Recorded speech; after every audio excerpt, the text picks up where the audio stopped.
गोरी सावंत होते आणि आम्ही काम करत गेलो त्या कंपनीत शेतकऱ्याचं काम आणि त्या कामाच्या माध्यमातून माती परीक्षण असेल की सोयाबीनची खरेदी असेल की नवीन बियाणं तयार कसं करावं असे सगळे शेतकऱ्याची कामं करण्याची संधी आम्हाला मिळाली आणि त्या कामाच्या संधीतून मला महाराष्ट्रात 4 वेळेस माझा पहिला नंबर आला पुरस्कारासाठी आणि एक वेळेस 10 राज्यात ITC कंपनी येणार भारतात पहिला नंबर आला आणि त्या माध्यमातूनच मला राज्य शासनाने दखल घेतल्यामुळे कृषीभूषण पुरस्कार मिळाला, आईल्यानी होळकर जलभूषण पुरस्कार मिळाला आणि शरद पवार कृषी मंत्री असताना केंद्र शासनाचाही पुरस्कार मिळाला.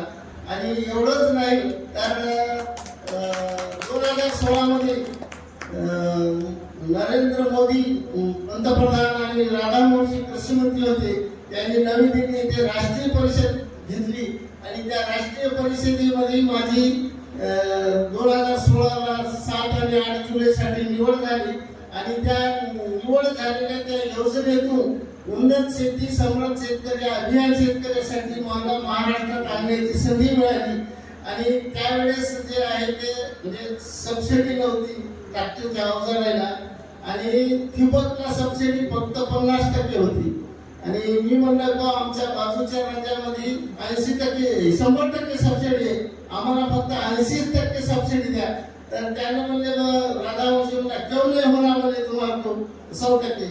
मैं बोला इसीलिए नहीं होगा कि जिसको गरज है वो लेता शेतकरी, नहीं तो फुकट का बोले तो कोई भी लेता कोई भी बेच देता दुकानदार कुछ, इसलिए नहीं होना बोले. तेव्हापासून ती योजना जे चालू आहे ते आजपर्यंतही योजना चालूच आहे. आणि लहानपणापासून मी पोथी वाचवायचं. आमच्या आजीला ज्ञानेश्वरी उपाट होती आणि ते कीर्तनात परमाला द्यायची आणि ते भागवतात परमाला द्यायची. तसं मी परमाला देणारे तेवढेच मी पाठ केले आणि लॉकडाऊन मध्ये कीर्तन तयार केले व आजकालचे कीर्तनकार ज्ञानेश्वरीचे प्रमाण वापरणार म्हणून मी पुस्तक काढण्यासाठी आणि ते पुस्तक मी काढणारच हो म्हणजे कीर्तन तयार केलेलेच होतं. आणि म्हणजे लेकराला वारकरी संप्रदायाची शाळा आणतात तिथं जर पुस्तक दिले समजा तर त्याचा काहीतरी लेकरावर परिणाम होईल. ज्ञानेश्वरीचं जे आता मागं पडत चाललंय ज्ञान म्हणजे आता मोठमोठे 50-50 हजार घेतात मात्र ज्ञानेश्वरी सुरुवातीपासून ती एकही वेळ घेत नाही आखरीपर्यंत. म्हणून मी ते प्रयत्न केला त्या पुस्तकाचा आणि भागवतकार गावात थांबला म्हणून त्याला बोलला तुम्ही सुंदर केले म्हणा उभा राहा म्हणा.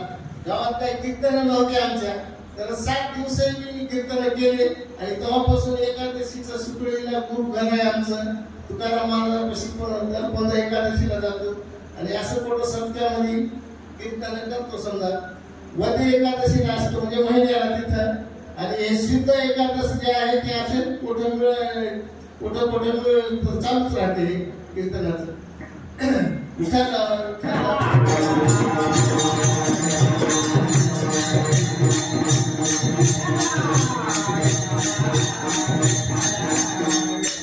आपलं दुसरं भाग्य आपला जन्म महाराष्ट्रात मिळाला.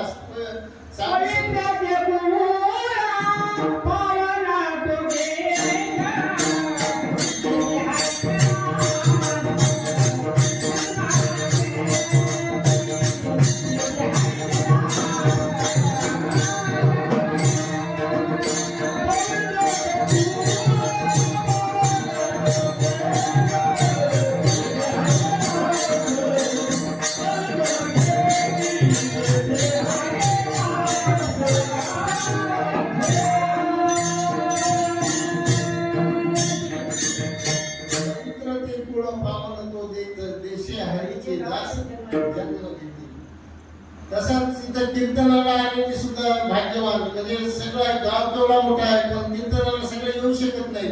याच्यासाठी सुद्धा पुण्य लागतं पूर्वजन्मीचं. नामदेव नाम गोड वर्णन करतात जन्मोजन्मी आम्ही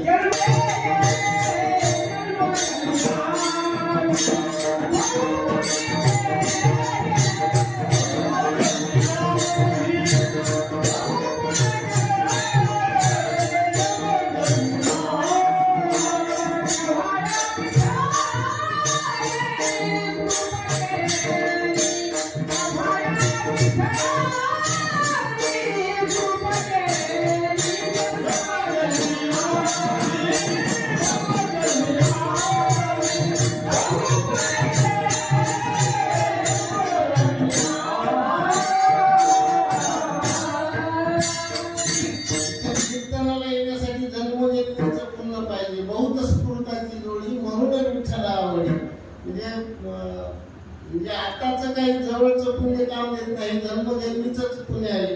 आणि आता एकादशीचा नियम करणारे सुद्धा आता शंकरबाईचं सुद्धा हे पुण्यच की मोठी एकादश त्यांच्या म्हणजे ती करतात, ते दरवर्षी हे करतात. याच्यासाठी हे करण्यासाठी पूर्व सुकृताची जोडीच लागते. आणि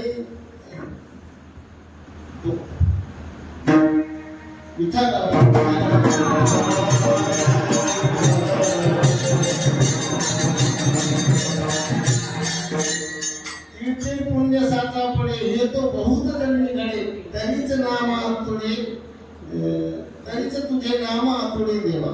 म्हणजे तीर्थीर पुण्य पूर्वजन्मीचा असल्यामुळेच हे घडते. मनाचा मारून करता, इंद्रियाशी दंड न देता, येथे मोक्ष असे ऐका श्रवणाची माझी. कीर्तनाला आल्यावर कीर्तनामध्ये मोक्ष मिळते. आणि कीर्तन चांगलं होय आनंद हरी लोक. आणि कलियुगा माझे करावे कीर्तन, तेने नारायण देईन भेटी. म्हणून हे कीर्तन ऐकलं पाहिजे, कीर्तन श्रवण केलं पाहिजे. आपल्यावर संतांची कृपा झाली, संत कृपा झाली, इमारत फळाली. ज्ञान देवे रचिला पाया, उभारिले देवालया. नामातयाचा किंकर जेणे केला हा विस्तार. जनार्दने एकनाथ खांब दिला भागवत. तुका झालासे कळस, भजन करा सावकास. ज्ञानेश्वर माऊली या वारकरी संप्रदायाचा पाया झाला. ज्ञानेश्वर माऊली तत्कालीन लोकांना कळाले नाही. कळाले असते तर त्यांच्या आई वडिलांना आत्महत्या करावी लागली असती, त्यांची धोरणी फाळली नसती, त्यांना भिक्षा वाढली असती, भिक्षेत शेण काढलेलं नसतं. इतकंच नाही तर त्यांना इंद्राणीवर पाणी सुद्धा पिऊ दिलं नाही, त्यांना स्नान करू दिलं नाही. एवढा त्रास दिला तरी ज्ञानेश्वर माऊलीनं तुमच्या आमच्यासाठी ज्ञानेश्वरी सारखा ग्रंथ मराठीतून लिहिला. लोकांनी ज्ञानदेवी हित नेनंती कोणी अवतार पांडुरंग नाव ठेवले त्याने. ज्ञानेश्वरी सारखा ग्रंथ दिला. अमृतानुभव चांगदेव 65 हरिपाठ. देवपूज झाले, गुरुपूज झाले. आणि म्हणले काय मागायचे ते मागा. त्यावेळेस ज्ञानेश्वर माऊलीनं स्वतःसाठी काहीच मागितलं नाही. जे स्वतःसाठी मागलं जातं त्याला भीक म्हणतात, समाजासाठी मागलं जातं त्याला दान म्हणतात, आणि संपूर्ण विश्वासाठी मानलं जातं त्याला पसायदान म्हणतात. माऊलीला एक पसायदान तुमच्या आमच्यासाठी मागितलं. आणि नामदेव महाराजांना विस्तार करण्याचं काम केलं. कन्याकुमारी ते हिमालयापर्यंत भागवत धर्माचा प्रसार केला. आणि नाथ महाराजांना वारकरी संप्रदायाला भागवत रूपी ग्रंथ देऊन खांब देण्याचं काम केलं. नाथ महाराजांना ज्ञानेश्वरीमध्ये कसं जगावं हे शिकले जाते आणि कसं मरावं हे भागवतातून शिकले जाते. तसंच भावार्थ रामायणासारखा ग्रंथ दिला, रुक्मिणी सरोवर दिलं. आणि म्हणजे सामान्य लोकांचं परमार्थ करता यावं मनोरंजनातून, म्हणून त्यांनी भारुडाची रचना केली. या शेजारी